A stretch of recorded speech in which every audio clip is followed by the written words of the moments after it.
Vsekakor pa ne moremo tudi mimo slabosti, zadnjič smo izpostavili nekatere. Tisto, ki jo psihologi najbolj opažamo, to je fenomen izgube dvorišča.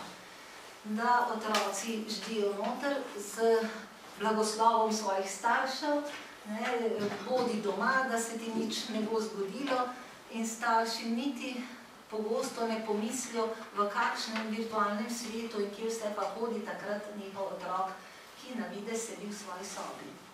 Starš mora vedeti, kaj je za njegovega otroka dobro. Seveda pa ne bom rekla, da je to zelo lahko.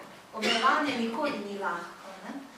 Ampak če mi vemo, da je za našega otroka to dobro in prav, bomo to zmogli in znali. Ko je otrok majhen, bolj na kratko, ko je v puberteti, pa malo bolj na dolgo. Ampak omejevanje je potrebno. Tisto, kar je drugo, na kar bi starši ne bili pozorni in so premalo pozorni, pa so vsebine, ki jih otrok išče na internetu. Otrok ali mladostnik. No, zakaj uporabljajo še internet, ko smo prej rekli, koliko se da učiti iz interneta in kakšne krasne vsebine so se gor, ampak zelo veliko se pa uporablja tudi za goljufanje. Za goljufanje, ne sem za prepisovanje seminarskih in diplomskih in tudi doktoratov in magisterijev, kot zvemo iz medijev, ampak za marsikaj. Vete, pametni telefon omogoča, da si ti celo skripto naložiš in prideš na izpit in potem se ni treba sploh bilo mučiti s kakšnimi lističi ali pa z ničim, s čimer so se še naše generacije morda mučile, ampak lepo si celo skripto naložiš in potem po vprašanju ti samo klikneš na ključno besedo in se ti odpre cela stran in se lepo krasno se prepiše. In tukaj se jaz čudim, da recimo tudi profesori na fakulteti, da to preprosto ne pobere, da kot se pobere na maturi. Mislim, da bi morali malo vendarle razmišljati tudi o tem, da niso vsi pošteni, ker s tem so najbolj prizadeti tisti, ki pa so pošteni. Zdaj je tako zelo popularen tako imenovani selfie. Tisti, ki ste zdaj bolj noter, veste, kaj to je. To pomeni, da se jaz takole slikam. Včasih smo ljudje takole slikali, šli na neki izlet pa slikali. Šli v Pariz in slikali Eiffelov stolp. Zdaj pa se takole slikamo, pa sem jaz pa čist malo Eiffelovega stolpa.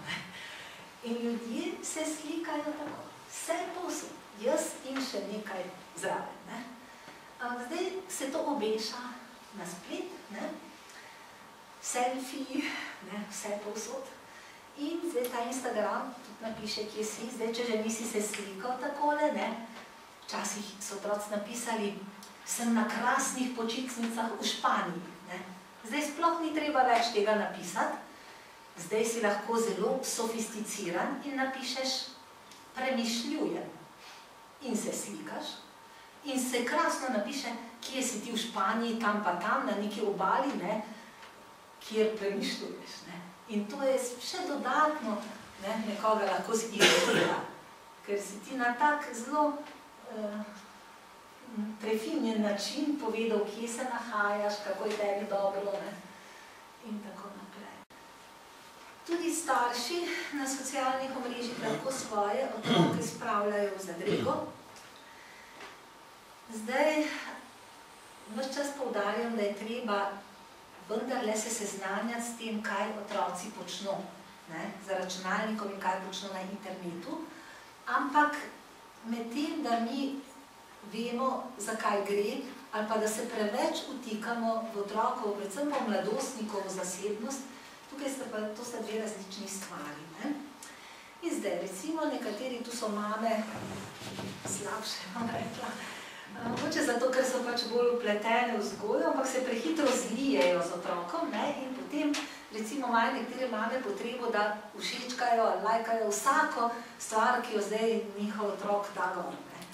To ni dobro, ker to sta pač, to doživlja otrok kot vdor v svojo zasebnost. Nekaj nasvetov, ki jih najdete na spletni strani, varni internet ali pa SafeSea, ali pa Logout, to je center pomoči zasvojenih z računalnikom, jaz vsem priporočam obiske teh spletnih strani. Jaz sem naročena na njihove novice, tudi sodelujem preko naše spletne strani z njimi in sem se veliko naučila. Sama bi težko prišla do toliko informacij, do toliko vsega. Zdaj, kaj lahko starš naredi? Vsekakor se mora mirno pogovarjati z otrokom. Zakaj sem rekla mirno? Ker to je tako, kot če otrok pride pijan domov, ne? Je zelo važna reakcija starša, kako bo odreagiral, ne?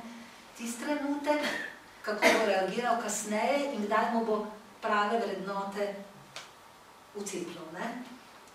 Včasih naredimo nek takšen, kot bi rekli, overreact, torej preburno reakcijo v nekem trenutku, ki potem zamrzne komunikacijo. Mi imamo vedno čas, da držimo ogledalo, da prepovedujemo, da povemo, kaj je prav in kaj ni.